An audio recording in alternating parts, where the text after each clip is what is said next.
नमस्कार साथीहरू, स्वागत छ तपाईँहरूलाई हाम्रो च्यानलमा। आजको भिडियोमा हामी नेपाली व्याकरणको धेरै महत्त्वपूर्ण टपिक तत्सम र तद्भव शब्दबारे सजिलो तरिकाले सिक्नेछौँ। यो टपिक इक्जामका लागि धेरै महत्त्वपूर्ण छ, त्यसैले भिडियो अन्त्यसम्म हेर्नुहोस्। अब हामी बुझौँ तत्सम शब्द भनेको के हो।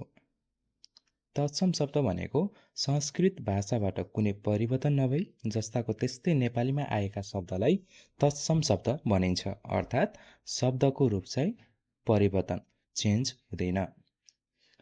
जस्तै अब यसका केही उदाहरणहरू हेरौँ। जस्तै तत्सम शब्द अन्तर्गत पर्ने शब्दहरू जस्तै के हुनु भन्ने कुरा गरौँ। जस्तै तत्सम शब्द पर्ने शब्दहरू सूर्य, अग्नि, रात्रि, दुग्ध, गृह। यी शब्दहरू संस्कृत भाषामा जस्तै छन्। अब यसलाई याद गर्ने सजिलो तरिका हेरौँ, जसले हामीलाई याद गर्ने एकदम सजिलो बनाउँछ। जस्तै यदि शब्द धेरै संस्कृत जस्तो सुनिन्छ भने त्यो प्राय तत्सम शब्द हुन्छ। र त्यसै गरी तद्भव शब्द भनेको के हो? अब हामी तद्भव शब्द बुझौँ है त।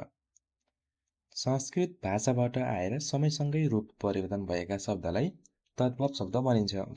यसका केही उदाहरणहरू हेरौँ। जस्तै अग्निको आगो, रात्रि रात, दुग्ध दुध, गृह घर, सूर्य घाम। यी शब्दहरू बोलचालमा सजिलै हुँदै परिवर्तन भएका हुन्।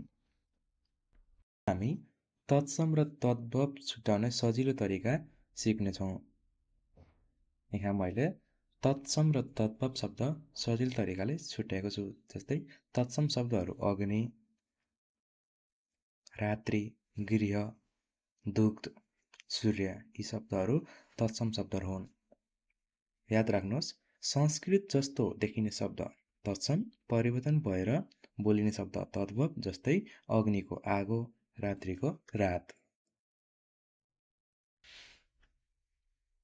अब यसलाई याद गर्ने सजिलो तरिका पनि हेरौँ है त साथीहरू। जस्तै संस्कृत जस्तो शब्द तत्सम र परिवर्तन भएको शब्द तद्भव। याद राख्नुहोस्, संस्कृतबाट जस्ताको त्यस्तै आएको शब्द तत्सम हो र समयसँग रूप परिवर्तन भएको शब्द तद्भव हो। जस्तै अग्नि तत्सम, आगो तद्भव।